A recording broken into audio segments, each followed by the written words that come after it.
সুপ্রিয় চাকরি প্রত্যাশী ভাই বন্ধুরা, সবাইকে জব ফ্যাক্টস চ্যানেলে স্বাগতম। আজকের ভিডিওটিতে আপনাদের জন্য নিয়ে এসেছি প্রাথমিক সহকারী শিক্ষক নিয়োগ দ্বিতীয় ধাপের চূড়ান্ত ফলাফল ঘোষণার সময়সূচি এবং প্রথম ধাপের প্যানেলের ফলাফল ঘোষণার সময়সূচি সংক্রান্ত একটি বিজ্ঞপ্তি নিয়ে। আমরা দেখতে পাচ্ছি প্রাথমিকের দ্বিতীয় ধাপের চূড়ান্ত ফলাফল আগামীকাল বুধবার দুপুরের দিকে প্রকাশিত হবে এবং প্রথম ধাপের প্যানেলের ফলাফল আগামী জুন মাসে ঘোষণা করা হবে।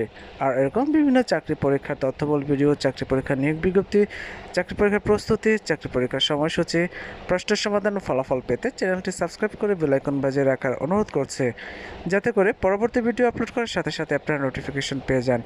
এছাড়াও চ্যানেলটি লাইক ও শেয়ার করার অনুরোধ রইল। ধন্যবাদ সবাইকে।